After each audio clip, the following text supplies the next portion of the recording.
वो कौन लोग थे? वो विश्व हिंदू परिषद के लोग थे, वो बजरंग दल के लोग थे, वो आरएसएस के लोग थे। वो कौन लोग थे? वहां के साधु संत थे। हमेशा इन्होंने इस चीज को बढ़ावा दिया।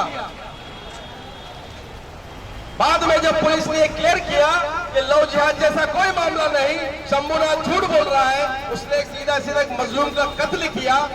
उसके बाद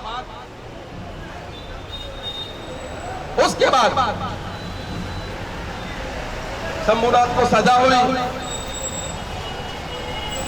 बाद में ये पता चला कि शंभुनाथ जो था वो बीजेपी का बूथ लेवल का कार्यकर्ता था। यही नहीं, राजस्थान के अलवार जिले के अंदर में नासिर और जुनैद नाम के व्यक्ति को मोनू मानेसर नाम एक गुंडे ने उसके बुलोरों के अंदर में जिंदा जलाने का काम किया। नासिर और जुनैद को उसके गांव से अगवा करके हरियाणा ले गए। वहां पर उन्होंने उनको बेतहाशा मारा। बेतहाशा मारने के बाद जब अनवरी हालत हो गई तो ले गए चौकी के अंदर, पुलिस चौकी में। कहा कि ये लोग गौ तस्करी में मलवेश है, इन लोगों के ऊपर मामला दर्ज किया जाए। वहां की पुलिस ने कहा ये तो अधमरा दिख रहा है, ले जाओ इसे, कहीं हमारे सर पे नहीं आ जाए। उन लोगों ने कहा मरता क्या करता, ले जाकर के फ्लोरों के अंदर में बिठा करके जिंदा दोनों को जलाने का काम किया। राजस्थान के अंदर में मुसलमानों ने जब एहतजाज किया इस चीज का, तब गहलोत सरकार को भी मजबूर होना पड़ा मोनू मानेसर को अरेस्ट करने के लिए, उसको हिरासत में लेने के लिए। अपनी एक टीम को हरियाणा रवाना किया, लेकिन हरियाणा के अंदर में भी यही वो लोग थे, यही वो बजरंग दल के लोग थे, यही विश्व हिंदू परिषद के लोग थे, यही करनी सेना, राम सेना, फला फला सेना, जिन्होंने आतंकवाद के नाम पे अपने अलग अलग सूबों को तैयार कर रखा है, यही वो लोग थे। क्या कहा वहां की पुलिस को? पुलिस आएगी तो अपने पैरों पे, लेकिन जाएगी कांधों पे। तो बढ़ावा किन्होंने दिया? बढ़ावा इन्हीं लोगों ने दिया। आज वो लिंचिंग रुकने का नाम नहीं ले रही। 2014 से लेकर अब तक ना जाने कितने मजलूमों को मारा गया। एक 60 साल बुजुर्ग को 2014 में मारा गया, लोहे की रॉड से, डंडों से। एक 60 साल के बुजुर्ग को, सीनियर सिटीजन। यही नहीं, मोहम्मद इखलाक आपको याद होगा 2015 के अंदर में, इसका बेटा सरकार की हिफाजत करने के लिए सरहदों पे काम कर रहा है। उस मोहम्मद इखलाक को ये लोगों ने मीट खाने के शक में ईंट से, डंडों से, लोहे की रॉड से मार मार कर मार डाला। आज तक ये लिंचिंग रुकने का नाम नहीं ले रही। अभी हाल ही में कुछ लोगों ने जुल्म और बर्बरता की इंतहा को पार कर दिया। छत्तीसगढ़ रायगढ़ में, रायपुर में गुड्डू खान, चांद मियां खान, सद्दाम कुरैशी, इन 3 मजलूमों की लिंचिंग की गई। ये गौरक्षकों के नाम पर, गौरक्षा के नाम पर इन लोगों ने उन बच्चों को इतना मारा कि 2 तो जगह पे ही मर गए। और सद्दाम कुरैशी जो अधमरी हालत में था, उठाकर नदी में फेंक दिया। पुलिस को आता देख बजरंग दल के कार्यकर्ता नदी में कूद करके उसको बाहर निकाला।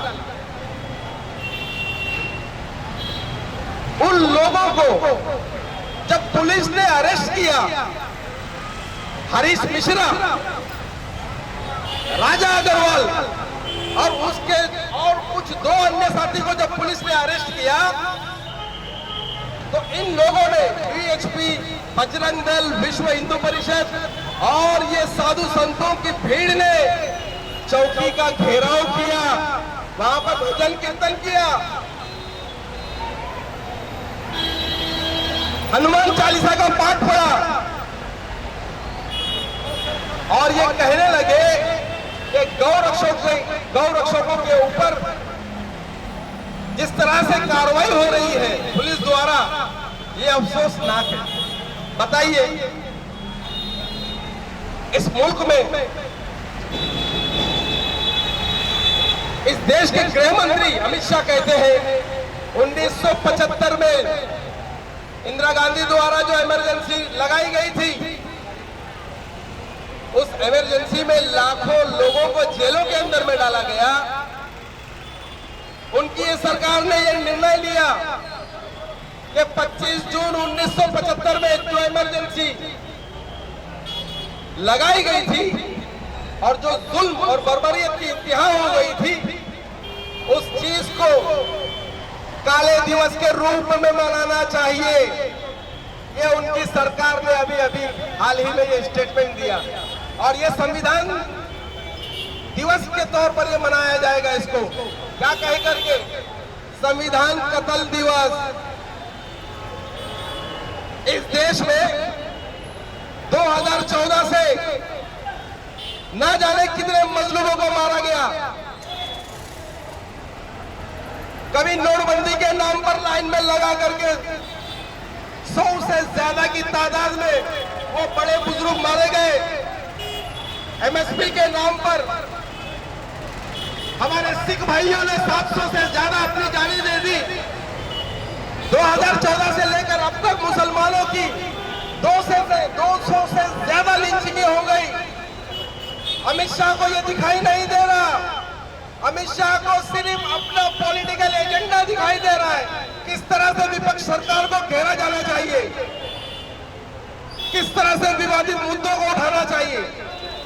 अमित शाह, आप इस देश के गृह मंत्री, एक संवैधानिक पद पर बैठे हो, देश का भार है आपके हाथों में।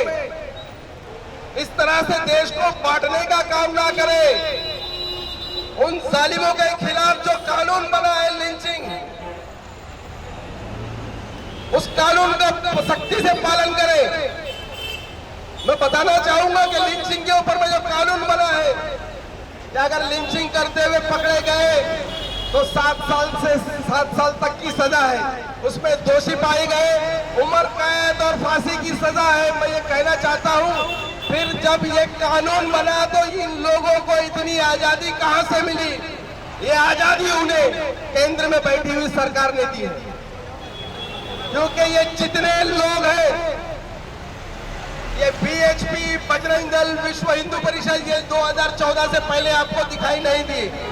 ये 2014 में ये दूर दूर तक नहीं दिखाई दी है। ये 2014 के बाद जब सरकार में ये लोग आए तब इन्होंने अपना फन उठाना शुरू किया। लेकिन social democratic party of India के बैनर तले उस पार्टी का मुंबई अध्यक्ष होने के नाते मैं उन लोगों को चेतावनी देना चाहूंगा और उन मजलूमों से ये कहना चाहूंगा कि बुज़दिल बनकर मार खाना बंद करो। बुज़दिल बनकर मार खाना बंद करो। मारते मारते शहीद हो जाओ तो फक्र कहलाएगा। सेल्फ डिफेंस हर किसी के लिए, कानून हर किसी के लिए एक जैसा है। जितना अधिकार उन कमजोर लोगों का है, उतना ही अधिकार हम इज्जतदार नागरिकों का है।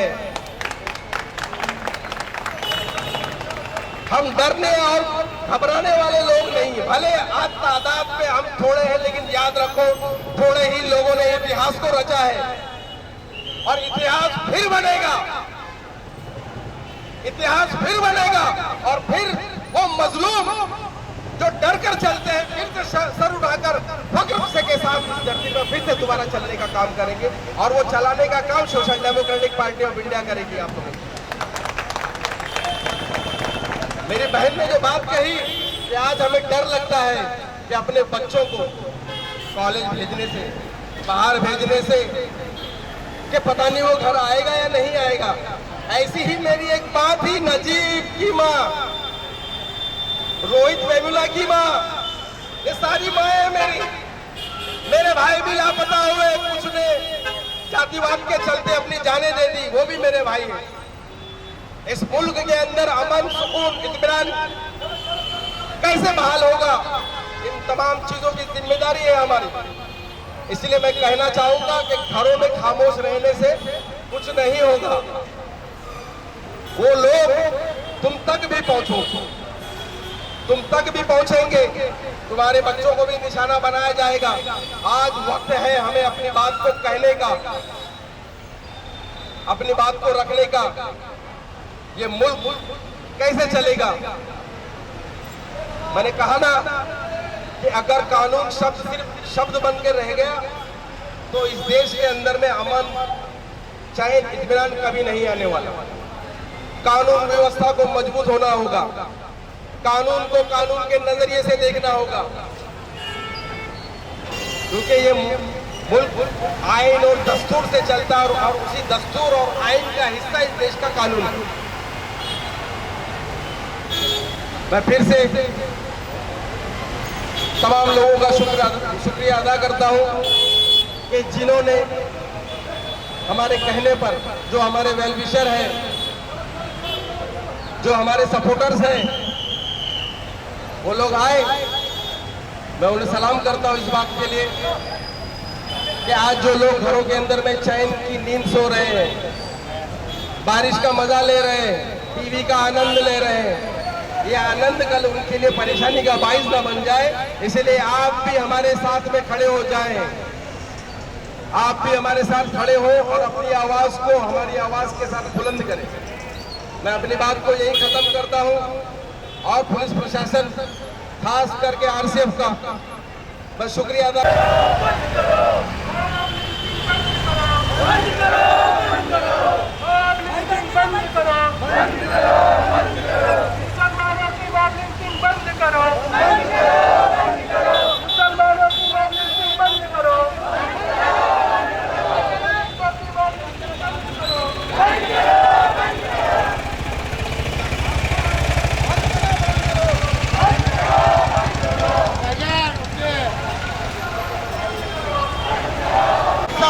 उनके साथ में अगर कोई ये हरकत करने की कोशिश करेगा तो social democratic party of India का वो कैडर उनके मुकाबले के लिए खड़ा हो जाएगा।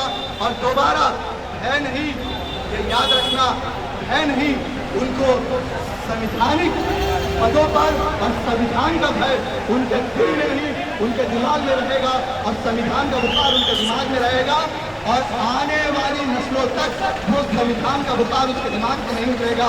यही अपनी बात को खत्म करते हुए मैं अपनी बात को यहीं पर खत्म करता हूँ। जय संविधान, जय एसडीपीआई, जय मुंबई, जय चेंबूर। अभी आपने मुंबई के वाइस प्रेसिडेंट शेख साहब को सुना। अभी मैं वुमेन्स इंडिया मूवमेंट के नसीम मैडम साहब को दावत देता हूं कि इस मॉब लिंचिंग के पे अपना ख्याल इजहार करें।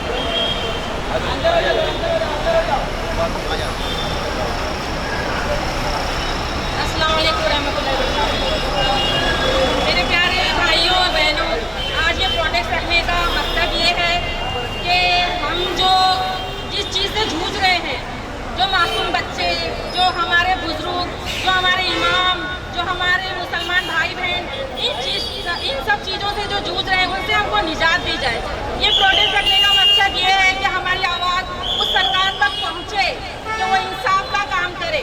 आज हमारे बच्चे कहीं निहत्ते नहीं जा सकते, आज हमारे इमाम साहब कहीं निहत्ते नहीं जा सकते, आज हमारे भाई बहनों को बहुत तकलीफ, हम माओं को एक फिक्र खाई जाती है कि हम अपने बच्चों को अकेले कहीं भेजें या ना भेजें। बहुत तकलीफ से हम गुजर रहे हैं। हमारी सरकार से दरख्वास्त है कि हमारी मतलब जो भी हम चाह रहे हैं उसको पूरा करें। जो ये मॉब लिंचिंग बार बार की जा रही है, बच्चों को मारा जा रहा है, बुजुर्गों को मारा जा रहा है, किसी का बच्चा है, किसी का बेटा है, किसी का भाई है, उन पे क्या बीतती होगी? वहाँ की सरकार सो रही है क्या? कहते हैं एक खून करने पे सजाएं मिलती है, ये लोग बार बार मारे जा रहे हैं, मारते जा रहे हैं, मारते जा रहे हैं। कब तक मारोगे और कितनों को मारोगे? ये क्या हो रहा है? मुझे सरकार के मामले में कुछ समझ में नहीं आता। मेरा कहने का मकसद यही है कि आगे चलकर हमारे लिए कुछ सहायता करें, कुछ मदद की दरख्वास्त है उन लोगों से। ये निकम्मी सरकार खाली मुसलमान को टारगेट बनाती है जगह जगह पर। कहते हैं ना, पहले का माहौल ऐसा था कि बच्चे पढ़ लिख कर आगे बढ़ते थे, आज हम अपने बच्चों को कहाँ भेजे पढ़ने के लिए, कहाँ क्या करने के लिए भेजे? माओ को डर लगा रहता है कि मेरा बच्चा जा रहा है, कल वापस आएगा या नहीं आएगा। ये माहौल बनाकर रख दिया उन्होंने। अगर हम कहते हैं ना हमारा इस्लाम, आज मैं अपने इस्लाम के बारे में कहना चाहूंगी। मेरा इस्लाम ये कहता है कि इंसानियत सबसे बड़ी चीज है। कहते हैं ना मुसलमान होना एक गर्व की बात है। मेरा कुरान ये सिखाता है कि इंसानियत सबसे बड़ी चीज है और आज हम वही निभाते चले आ रहे हैं और इंशाल्लाह आगे भी निभाएंगे। अगर हमने ये कदम उठा लिया तो पता नहीं क्या होगा, लेकिन हम ये उठाना नहीं चाहते क्योंकि हमारे नबी ने हमको ये सिखाया है कि इखलास सबसे बड़ी दौलत है। इखलास से इंसान हर लोगों को जीता है। तो हम इखलास के साथ सबकी मदद करते हैं। हम ये मॉब लिंचिंग अपने बच्चों को नहीं सिखाते, अपने घरों में किसी को नहीं सिखाते। हम ये बताते हैं कि हम इसी तरह बच्चों आगे जाएंगे और इंशाअल्लाह कामयाबी हासिल करेंगे। अल्लाह कोई ना कोई हमारे लिए जरिया बनाएगा और हमको कामयाब करेगा इंशाअल्लाह। अस्सलाम वालेकुम। ये आपने